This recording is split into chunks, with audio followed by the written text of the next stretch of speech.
Hello, good day to everyone. Ngayon po ay ang pag-aaralan natin ay how to approach negativity with positivity para hindi kayo ma-stress sa buhay. By the way, I respect the views of Dr. Ron. Okay, if you are a believer of Dr. Ron, okay lang po yun. Medyo salungat lang nga po kami ng belief, pero I still respect the belief of Dr. Ron kasi belief niya yan, di ba?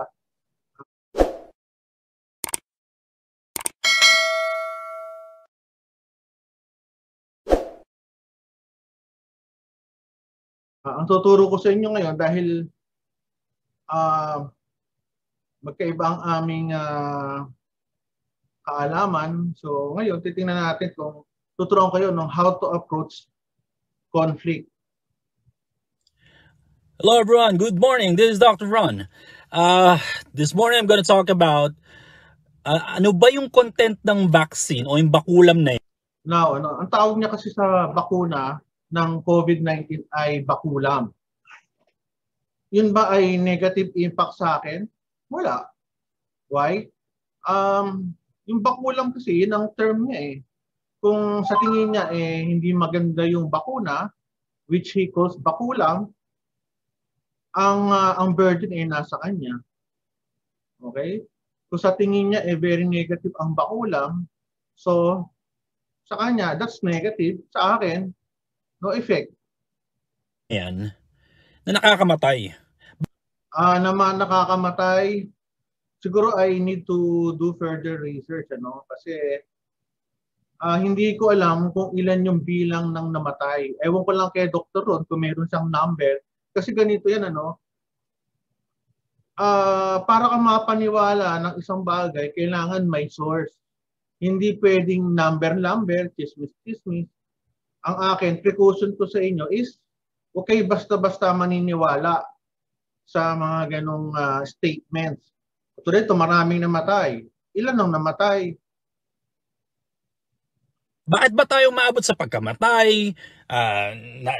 Turukan lang, nangingisay na, nagsashock na, and all that stuff. Bakit ba umaabot sa ganun? Ano ba yung content niyang bakulam na yan? Kaya maraming tao ang maraming tao, kung ikaw ay hindi nag-research, iisipin mo, significantly, sa statistic kasi ang tawag namin is significant. Sabihin niyan, kung hindi ka gagawa ng tamang research mo, isipin mo dito sa kwento na to, very significant yung dami ng namatay. No? Natamaan, namamatay, nadidisgrasya at kung ano pa, ano-ano. Pero yung allergy, alam ko merong allergy. Meron akong mga kwento-kwento sa akin. So, nasa inyo din yan, kung maniniwala kayo sa akin, yun lang akin, may nagkikwento din doon na allergy. Yung iba nagkakaroon ng side effect katulad ng masakit ang katawan, parang tratrangkasuhin, masakit ang ulo. Paano? Bakit ba grabe ang adverse reaction nitong bakulam nito sa maraming tao at bakit? Nakaka-allergy kasi, nakaka-allergy. Pero dapat kung magsasalita ka ng ganito, dapat kunyari 30 milyon na bakuna ang nagka-allergy 200. So sa aming mga medical people, hindi yung ganun ka-significant. Kasi mas marami ang posibleng nagkaroon ng beneficial effects. At di ko alam, ito sabihin ko sa totoo, hindi ko alam kung bakit sa dami ng problema na to, hindi pa rin ina-address to ng Philippine government. In fact, hindi nga nag-research ang DOH. Okay? Oo. Yung binitawan niya hindi nag-research, hindi natin alam kung totoo yun. Maaring isip niya lang yun. So, dahil ayaw mag-research ng DOH, yan, ayaw mag-research, although kasi ganito yun, bago ka magsalita ng isang bagay about other people, dapat nakakausap mo, nakakasama mo yan para sigurado ka sa mga statements. How sure are you na hindi nga nag-research ang DOH? Dahil ayaw mag-research ng mga doktor natin dyan sa Pilipinas. Hindi lahat, pero maraming doktor dyan ayaw mag-research. Ako na mismo ang magpapaliwanag sa inyo. Kasi ako lang isa lang man akong humble doctor of physical therapy. Pero dahil marunong din naman ako mag-research, marunong din naman akong makipag-usap sa mga matatalinong tao, at kaya ko ito i-translate para sa mga common na... Sige, tingnan natin kung ano sasabihin niya, no? tao, gagawin natin. By the way, kung against kayo sa sinasabi ni Dr. Ron, hinahon lang, kasi makaka-epekto sa utak nyo, makaka-apekto to sa attitude, sa trabaho, sa activities, mga sasabihin mo. So, pag ganito, nakakakita kayo ng against you, hinahon lang, don't be affected. Kasi unang-una, sa tingin mo naman, tama ang iniisip mo, di ba? Okay? Good morning sa lahat. This topic is very important. Kung mas-share nyo to sa mga mag-anak ninyo, sa mga kapatid ninyo, sa mga kaibigan ninyo, i-share ninyo. Okay, minsan, paulit-ulit lang. I-skip ko din, kasi mahaba ito, 33 minutes. So, hindi pwedeng 33 minutes of reaction. Importante pong ma-share nyo ito. I-label siya na fake news, no?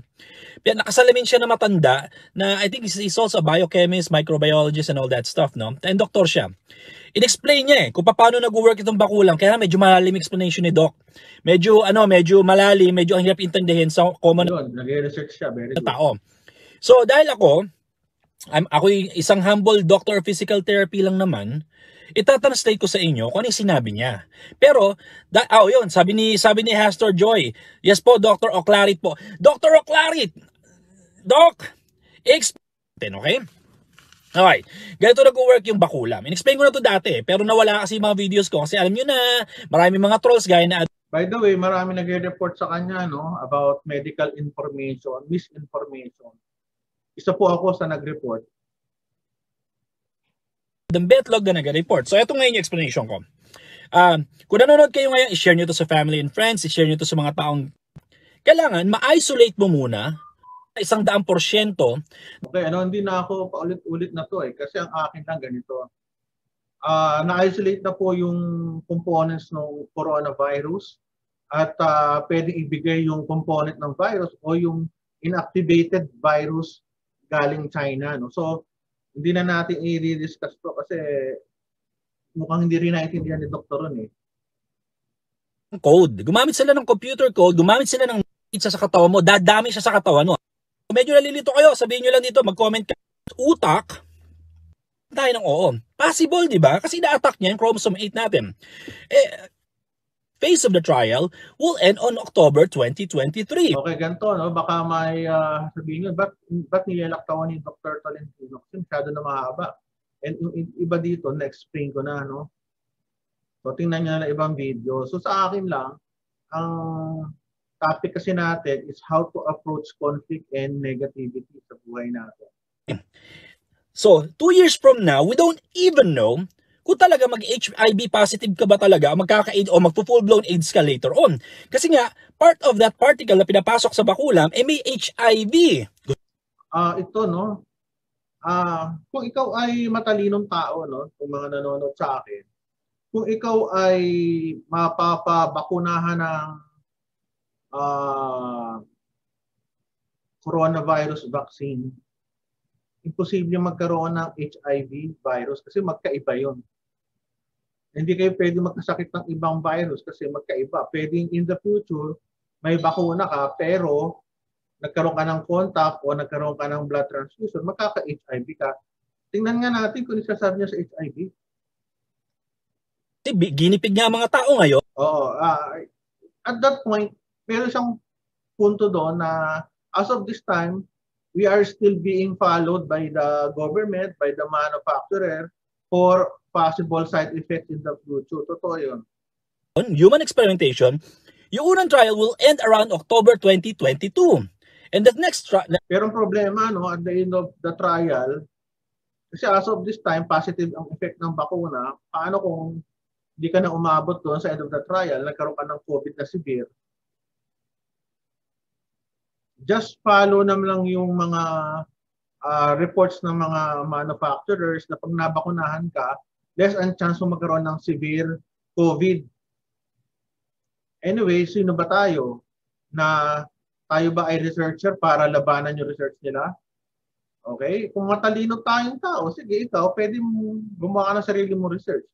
Kung may capacity ka, pero bilang medical doctor, we just believe these manufacturers, hoping they are right, di ba? The next phase of the trial will end on October 2023. So, 2 years from now, we don't even know kung talaga mag-HIV positive ka ba talaga, magkaka-AIDS o magpo-full-blown AIDS ka later on. Kasi nga, part of that particle na pinapasok sa bakulam, may HIV. Kayo ba gusto nyo mag-HIV? Pambila, iba nga sa inyo, hindi na nga nakapag-sex, magkaka-HIV pa dahil paturok. Gusto nyo ba? Okay. So, nagigets ninyo? HIV? Sa bakulang? Totoo ba yun? Sorry, hindi ko kasi In fact, yung unang trial, kasi ginipig nga mga tao ngayon, human experimentation. So sa tingin ko, sa sa COVID ba? Kasi ba't ka magkaka-HIV? Sa bakuna ng COVID. Hindi ka na mabubuntis. Okay? Alright. Ang iba pang inaatake ng itong vaccine na to, actually, one part of this vaccine is HIV. Naku, HIV nga. So, mali si Dr. Ron. Gumawa siya ng sarili na siguro research. Siguro iba yung librong nabasa niya, no? Hindi ko naman sinasabi mali siya, pero hindi ko nabasa yon. Okay? Pfizer has even admitted, inaamin na ni Pfizer, na merong epekto to for the next 28 days na nag-unprotected sex ka, pwede kang magkaroon ng HIV. Siyempre, pwede kang magka-HIV. Unprotected sex pala eh. Mas prone ka sa HIV. In fact, inaamin na nga nila. Actually, hindi lang HIV. Sinasabi nila, yung pinaka-pointless, do not have unprotected sex for the next 28 days after the bakulam kasi this could lead to birth defects. So ngayon pa lang, inaamin na ni Pfizer na pwede kayo magkaroon ng birth defects, pwede kayo magkaroon ng anak na. By the way, no, if you are vaccinated, just follow the instruction of the manufacturer. Huwag yun ang labanan. Kung lalabanan nyo lang din, huwag na magpabakuna. May diferensya. Kung lalabas ng buhay, kung lalabas siyang patay, di ba? Kung lumabas ng buhay, grabe ang diferensya. Kawawa ang magulang, kawawa ang mga tao. Para tayo ngayon, no one is even sure kung anong epekto nito. Pero ngayon kasi ang natin is the COVID eh. Mas importante yung protection sa COVID kaysa sa later part of the trial kasi nga takot tayo magka-COVID. Kasi ayaw nating magkaroon ng severe infection. Walang makakapagsabi. Hindi nyo siguro naiintindihan yung grabe. Kung napapansin nyo, iba ang approach ni Dr. Ron sa kanyang problema, no? Masyadong dibdib. May point ba? Kayo na makakasagot nun. Pero stress siya sa buhay niya. Ng situation natin ngayon. First time sa history ng pagkatao, ng katauhan, na inallow na magkaroon ng nanotechnology, imbis na yung actual virus, imbis na yung actual... Mali siya doon. So, mag-research din po kayo, no? Tingnan nyo kung mali siya o kung nagsasabi ng mali. Particle ang gamitin na makakahawa ka pa rin at mahahawa ka pa rin. Sinasabi naman nila Totoo yun. Pag nagkaroon ka ng COVID-19 vaccination, pwede kang magkaroon ng COVID. Totoo yun. Pero ang ang chances doon, mild lang na COVID ang mapupunta sa iyo. Makahawa ka, pwede kasi pwede kang carrier. Pero ang medicina behind that, mas less ang chance mo makahawa dahil yung virus pwedeng namatay na sa loob ng katawan mo. Ganun ang bakuna. Ang kiniklaim lang ni Pfizer ngayon is that ang namatay. Recently, yung presidente ng Haiti pinatay sa loob ng bahay niya. Brutally murdered. Karumal-dumal ang pagpatay. Okay? Kasi hindi sila pumayag. Okay, This is the very wrong presumption na hindi pumayag yung Haiti president pinatay. Napakadelikado na na presumption. Lalo na kung wala kang basis. Ako hindi ko sasabihin yun, nakakatakot. Ganun ka-powerful ang mga taong involved. Kaya yung mga troll dito na magtatanong pa sa akin, Doc, kung talaga hindi totoo yan. Ganito, ako po dinadasal ko na si Dr. Ron, sana wag siyang magkaroon ng COVID. Yun lang po ang dinadasal ko, wag po sana siyang magkaroon ng COVID. Kasi ganito ang mundo tinatawag na law of the universe. Kung ano yung lagi mong sinasabi sa sarili mo, yun ang dumarating. Katulad dito, COVID siya ng COVID. napakadelikado to kasi law of attraction ang tawag dito. Basahin niyo sa libro kung ano yung law of attraction. Kaya ako sana, I just pray na wag sana magka-COVID si Dr. Ron. Kasi lagi niyang nasa isip ang COVID. Ganun ang law of attraction. COVID na yan, bakit buong mundo? Kasi po, someone or a group of people, around 70% of Americans are allergic. May allergy sa polyethylene glycol. Ang Kung 70% ng may allergy, hindi dapat hininto na sa Amerika yun.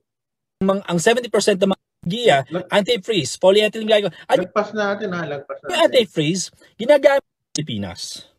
And then Dr. Oclare, di ba? Panoorin nyo ata yung video to para maintindihan ninyo. Kukunahan na po ng first dose. Sorry. Di ba? Pagdasal nyo na lang na in the next 2 to 3 years, hindi lumabas ang epekto niyan. Sorry. Di ba? 2 to 3 years malalabas ang epekto. Possible yun. Possible. Pero as of that time, hindi natin alam kung ano mangyari. No? Ang tagal ko na sinasabi to eh. Oh, yes, Tom, you should not. Ang dami ko sinabi about sa bakulam na to. And listen, dahil alam ko. By the way, kung kayo ay matalinong tao, mag-research po kayo about COVID vaccination at malalaman nyo na yung benefits laban doon sa morbidities o yung side effects, mas better yung benefits. Kaya sa akin, mag-research po kayo at malalaman nyo na ang bakuna is very important for all of us. Na maraming Pilipino hindi nagbabasa, hindi nag-research. Ako na nagsasabi. Sinasabi ko na sa inyo. Kinakalat ko na ito information na to kasi otherwise, marami tayong kababayan na mamamatay. Matindi siya mag-presume. Okay? Yung presumption is very dangerous kung yung gagawin po yan sa buhay nyo. Kailangan may basis tayo sa pagsalita. Mga kababayan na maapektuhan ng bakulam na to. Malapit na matapos to. Itong censorship nila. Sabi, sana wag pong sapilitan ng bakuna po, Doc. By the way, meron siya sinasabi, nagalit siya sa Facebook. Tayo bilang normal na tao, kung ikaw ay galit sa isang bagay, dapat wag mo nang gamitin, wag mo nang puntahan. Like si Dr. Ron, galit na galit siya sa Facebook, pero ginagamit naman niya Facebook Live. Diba? Bakit ganun? Sa buhay natin, kapag mayroon kang, ang sabi niya lang kasi maraming nanonood sa Facebook, right? Pero galit na galit siya sa Facebook eh. Diba? Bakit mo pahirapan yung sarili mo sa isang bagay na galit ka, then ina-associate mo pa sa yung buhay. Pag ganon, layo ka na para maging relax ka na sa buhay. By the way, meron naman dyan, YouTube, pwede naman. Natatakot po ako para sa pamilya ko. Wag telling you whatever truth is out there. Hindi. As violation of privacy. Kakalabas ko lang kasi alam nila si Manny Pacquiao kahit paano nagpapakita ng puso. Nagpapakita ng tapos na rin yung termino niya para taas. Sana nga po. That's why I keep spreading this information para po makagawa kayo. By the way, nasa inyo na yun kung tatanggapin niyo to as good or right information or misinformation.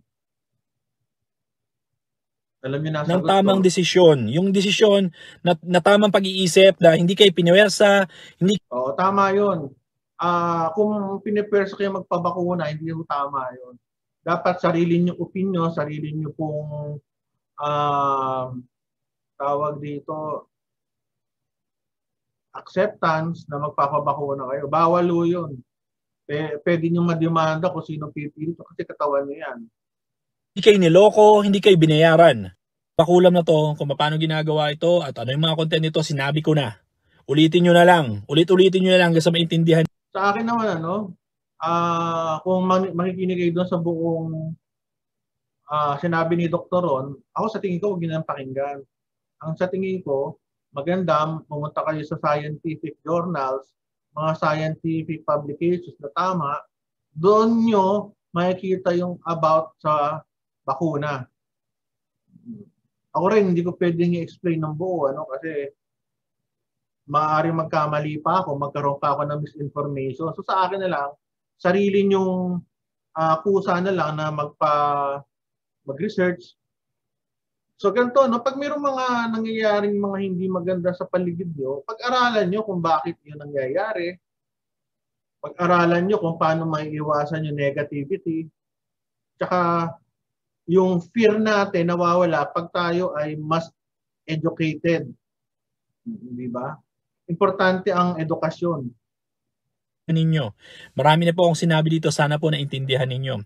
Sabi ni Henry Carlom, kami doc, ako government na ko naka-duty frontline security kahit magpatayan, ayaw ko Okay, kung ayaw magpa-inject, okay lang yun, respect natin. Apektado ba ako? Hindi. Bakit? Hindi ko naman katawan yung di ba? Ibabakunahan, katawan naman nung nag kay doktor. Anyway, dito ko natatapusin dito ko natatapusin. Sana ganito pag meron kayong mga problema, pwede niyo naman tong himay-himayin dahan-dahan. Kasi pag malaking problema ibinuo sa inyo, pwede niyo tong hati-hatiin, sunod isolve nyo unti-unti. Kasi pag ang problema dumating sa atin o negative vibes dumating sa atin, sinasalo natin talaga lahat eh. Maging mapayapa ang ating pag-iisip, be more peaceful sa ibang tao. Ang importante, respect other people's choice, other people's right. Kasi ang tao po iba-iba yan. For a better world, makisama tayo sa ibang tao at huwag nating lalabanan basta-basta kasi maalmari mo, di ba, silang tama. So, yun lang. Bye.